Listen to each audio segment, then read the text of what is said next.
Hello, BookTube. Well, I'm back, and I've got some mail for you to do today. Slightly overcast, wonderful, warm day, just lovely, just a beautiful thing. I think that Boston is going to get some on and off rain for the next 2 days. And if the long range weather forecasts are correct, I have looked at the data and they certainly seem right to me. We're going to hit a genuine heat wave uh, it, at the end of this week.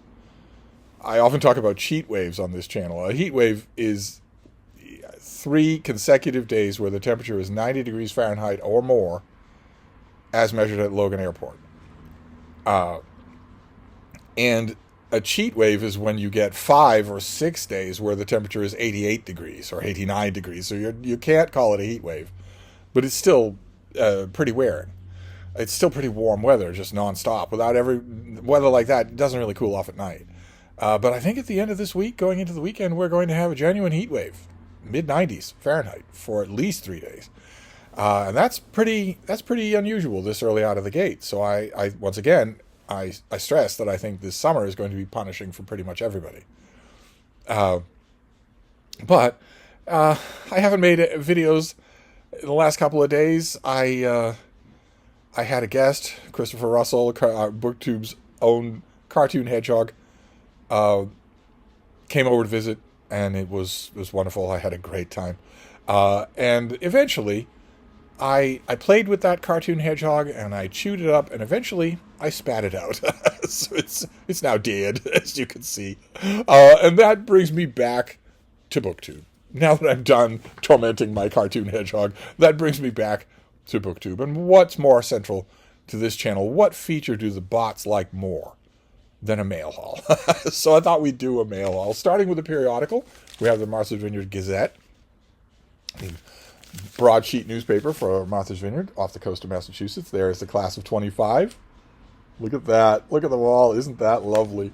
And we have the columns in the back about birds and planting. And we have a picture of a muskrat doing what muskrats do. Those are all original. All the photography in the Vineyard Gazette is original. All the pieces in it are original. There's no wire stuff at all. It's rather remarkable because it's still a dedicatedly black and white newspaper, but the pictures are gorgeous, just gorgeous. It's a regional newspaper. It is only concerned with all things Martha's Vineyard, but it is a wonderful thing, wonderful regional newspaper. And I am a book reviewer for the Vineyard Gazette, and this issue has a review of mine. This thing here, we saw it on this channel. It's Nicole Gullen's book, Boy. Look at that. Nice big Vineyard bookshelf review there. I like the book quite a bit. And that's always a pleasure. My editor, he's wonderful, and he makes his decisions for what kind of books covers he wants to put in the paper. And his decisions are that it will be local books coverage. Not necessarily just books about the vineyard, but books by people who are connected with the vineyard in some way. And I'm all on board with that. There are two competing views of how to do a book section. I happen to ascribe to the opposite one, where there is no such thing as a local reader. So you are not going to make this just an our town bit of boosterism. Instead, it's going to be about books that any reader will find at the library, rather than local authors.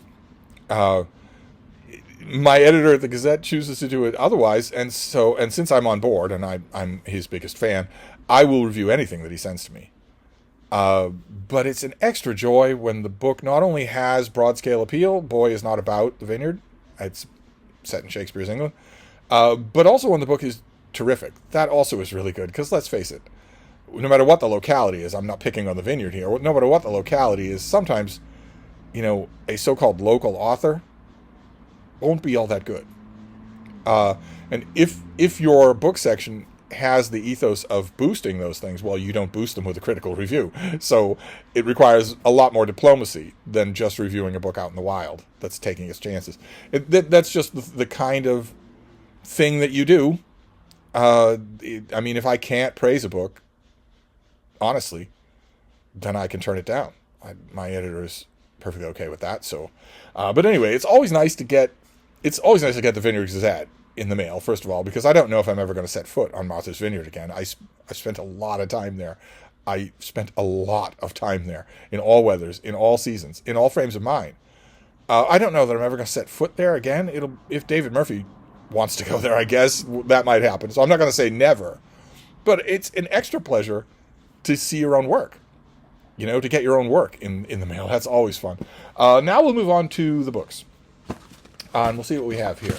Now, to get us back in the swing of BookTube. We want to get back in the swing of BookTube because I was derailed by Christopher Russell. Because he was so needy and clingy, except for the 15 to 16 hours that he spent asleep. You people, I swear.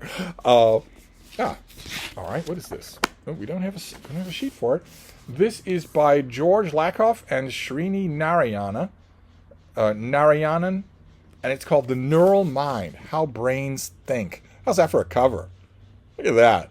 You got circuit boards, and you have neurons, but you've also got lightning.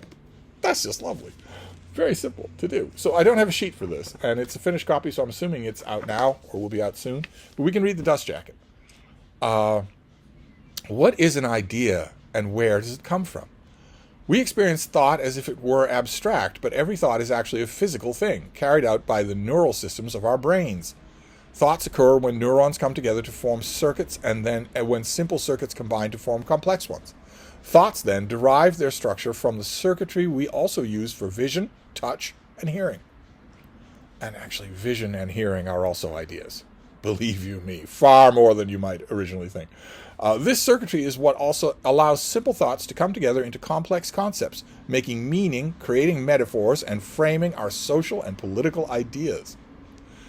In this book, pioneering cognitive linguist George Lakoff and computer scientist Srini Narayanan deftly combine insights from cognitive science, computational modeling, and linguistics to show how thoughts arise from the neural circuitry that runs throughout our bodies.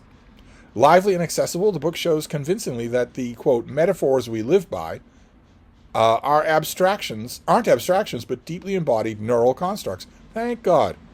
How wonderful. I thought that for a minute there at the beginning, I thought this book was going to go down the dumb Sam Harris route of the mystery of consciousness, the mind-body duality that doesn't exist. There is no mystery to any of this. And yet, people like Sam Harris, who are religious and don't want to admit it, they built a brand on not being religious, they're so prone to talk about the mystery of consciousness and the mind-body problem and whatnot. Because I don't want to admit. They just don't want to admit they are too important. Surely Sam Harris is too important for all of his thoughts to just disappear when he dies. Surely he has a katra of some kind. This is called a field-defining work and will be of interest not just to linguists and cognitive scientists, but also to psychologists, philosophers, anthropologists, journalists, sociologists, and political scientists, and anyone who wants to understand how we really think. Okay, glad you added that at the end, because most of the people listening to me aren't any of those things. We'll see. The whole litmus test for me on this thing will be its accessibility for the general public, for a general reader, a general interest reader. So there you go. No idea on the date, but it sounds interesting. It sounds very interesting. How do thoughts actually work? What are they? I love questions like that. All right, let's move on here. We'll go to this next one. This one is 2 books, and it does have a pub sheet. What have we got here? Oh, well, let's just deal with one of them at a time. So this thing comes out in September as a $30 hardcover. It is by Laurence Roth, and it's called Unpacking My Father's Bookstore. What is this? Unpacking My Father's Bookstore brings to life the history of J. Roth, bookseller of fine and scholarly Judaica, a microcosm of the Los Angeles Jewish community from 1966 to 1994, and one of the premier Jewish bookstores in the United States. Have I ever been there? I don't know that I was ever there. Blending critical analysis with a personal account of growing up in his father's bookstore, and connecting both to the larger forces that helped shape Jewish and American book retailing in the 20th century, the author crafts a richly felt narrative about his family's Jewish experience in America. Reflecting on the business of bookselling and the ways literature has shaped the American Jewish perspective, the author weaves a rich narrative that is at once personal and learned as he tells the story of his father's life. Oh, this sounds fantastic. This sounds great. He recalls how, as he watched and learned, he slowly discovered through the objects of his father's profession how bookstores and identities are assembled. The story is a reminder, too, that while most independent bookstores disappear from history, these retailers often had outsized effects on their communities. Yes, indeed. Yankee bookseller. Breaking with conventional modes of scholarship. Oh, in other words, it's going to be interesting. That's good. This book tells a unique and troubled story that rarely gets told. One that is both personal and analytical, theoretical, but rooted in the everyday. Here's hoping that there's almost no theoretical. That would be great if this thing had no theoretical in it at all. That would be great. Fantastic. Wow. Unpacking My Father's Bookstore. That is great. That is just great. Okay, great. So that doesn't come out until September. I'm going to be pretty tempted to read that ahead of time, but I'll try to be good. And then what is this next one? So this also comes out in September. This will be a $28 hardcover. This is by Aaron Leonard, and it is called Menace of Our Time: The Long War Against American Communism. What is this? Beginning at the turn of the 20th century and ending only with the Soviet Union's collapse in 1991, the U.S. government and major elements in the wider society waged an unrelenting campaign to suppress and criminalize domestic communism. This long overdue book details the longest and most extensive repressive operation ever undertaken by U.S. authorities against a domestic political organization that, however problematic, was largely operating within the scope of constitutionally mandated freedoms. Okay. All right. I think the NAACP and its predecessors might quibble with that most extensive repressive organization in U.S. history, but I get it. This is going to be a work of history about the Red Scare and fighting the communists. Beyond that, this is a story of how systemic measures against U.S. communists, in contrast to the vaunted claims of American political freedom, defined the political landscape of the last century. Well, that sounds good. I wonder who this author is. This book tracks the suppression efforts aimed at the group, including the state laws of the 1920s that imprisoned the fledgling communist leadership, the tactics used by police and local authorities against communists as they fought for unions, racial equality, and the unemployed, the trials and imprisonment of communist leaders mid-century, the extra-legal efforts of the counterintelligence program, COINTELPRO, in the 60s, and the ongoing relentless surveillance by the FBI that followed. In examining the far-reaching measures of the government brought to bear against the Communist Party, the author provides a clearer picture of the mechanics of social and political repression that abound in the society we still inhabit. Good Lord. So who is Aaron Leonard when he's at home? An author and historian. He has written books like The Folk Singers and the Bureau, Heavy Radicals, which was about the FBI's secret war on American Maoists, and Meltdown Expected, Crisis, Disorder, and Upheaval at the End of the 1970s. That last one sounds interesting. Okay, great. All right, I've got 2 Rutgers University Press things to look forward to. In September, they both sound really good. Oh, I was blocking the bean at her most adorable. Oh my God, I'll try not to do that with this next one. This next one's a little box. So we might have to... It doesn't have any tabs, so we might have to brutalize it. Yeah, we have to brutalize it. Okay, well... I don't know how publishers expect people to deal with these. I mean, you can't cut it open with a knife. You'd carve your fingers up. Let's see. Let's get all these out of the way. This has a pub sheet. Oh no, gross! It's an invoice. Okay, I don't want an invoice. Ooh.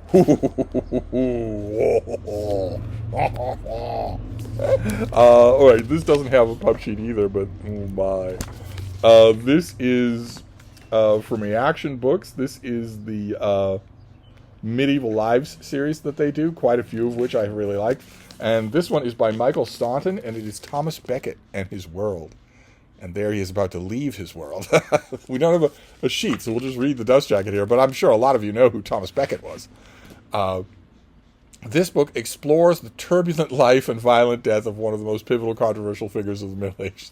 Turbulent life. Will no one rid me of this turbulent priest?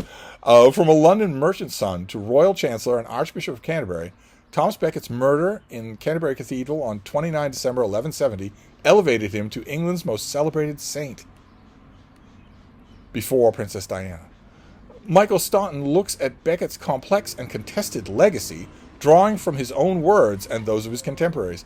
Based on extensive contemporary medieval sources, he offers a fresh perspective on Thomas Becket's life and places him within the broader landscape of 12th century England and Europe, a time of rapid change, conflict, and achievement.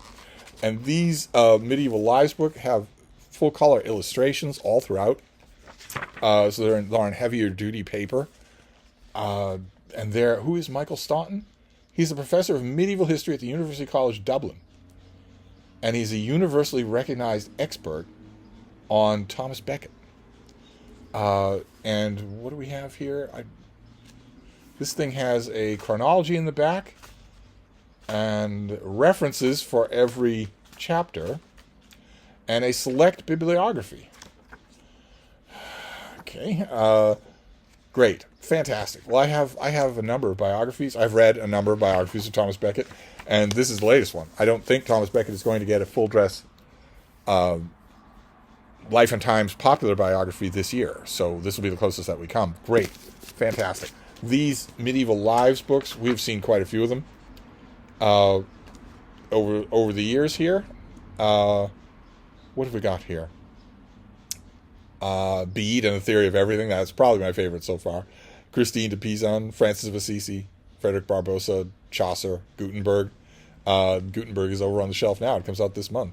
Marco Polo. And there's, I guess, if these are in order, then there's one coming out about the troubadours. Great. Fantastic. I imagine that the one about the troubadours will portray Eleanor of Aquitaine in a different light than this book does. Wonderful. A Thomas Becket biography. Not as long as I want, but still, I'll take it. And then we have a great big package that it looks like it came from one of you. It doesn't look like it's from a publisher. It's all overprotected. It's all overprotected, as people tend to do. They think that they're mailing packages to Mars instead of to Boston. But I think we can manhandle it. Oh, right. Oh, wonderful. All right. Well, there is a rule on this channel. Rule number 1 on this channel is don't send me a book. Despite the fact that I'm surrounded by books and obviously love them, don't send me a book. Not blind. Don't assume that you can walk into a used bookstore and find something that you think I'll like and then send it to me thinking that I haven't already read it, that I already have it, that I didn't like it, and especially, oh my God, especially, don't expect that if you defy rule number 1 and send me something that I don't like, that I'm going to keep it just because you sent it to me. No, it's out the nearest aft portal. No, that's not how gifts work. So if you want me to have a book, you have 2 options open to you. One will please you in the generosity of giving, and quite a few of you have done that. And the other will please not only you, but everybody.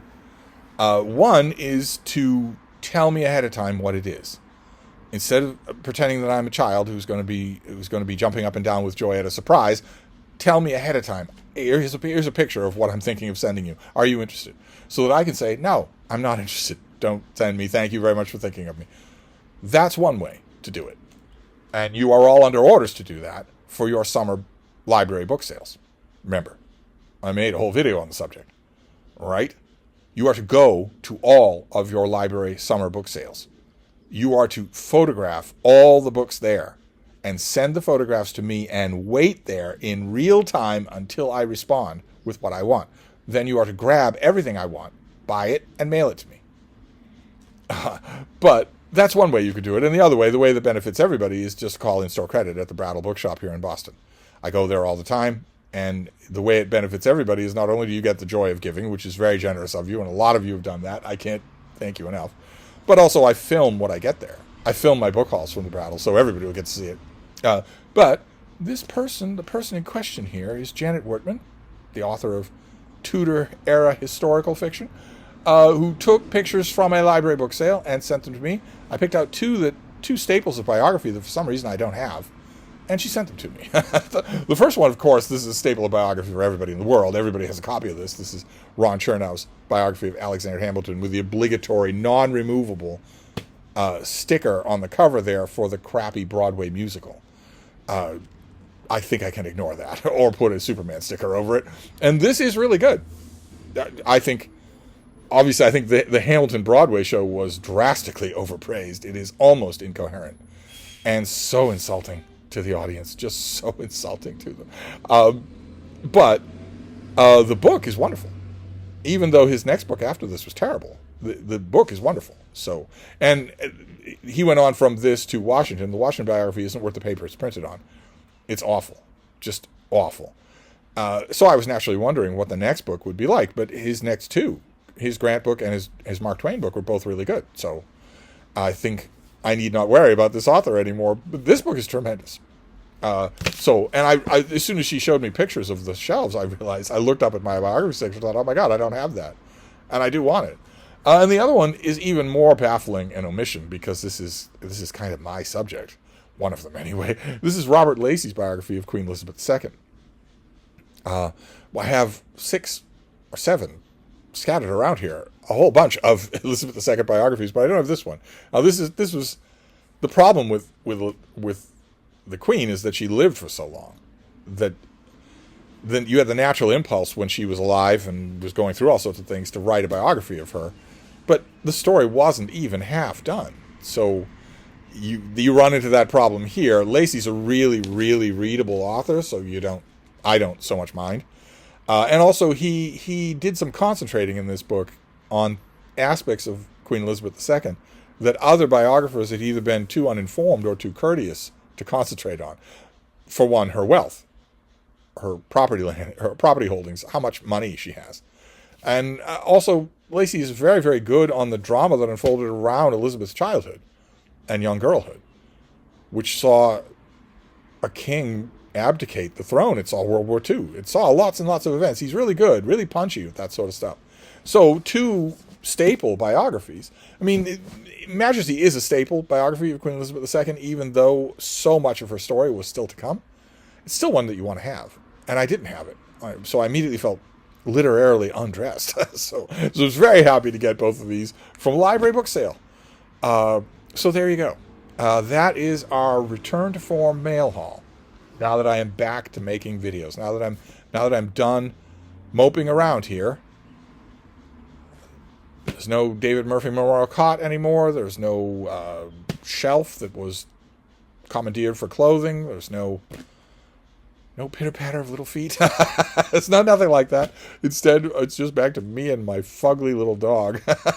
Anyway, but the books keep coming, and that's fine by me. So I'll wrap this up for now, and I'll be back now that I am back. Thank you, BookTube.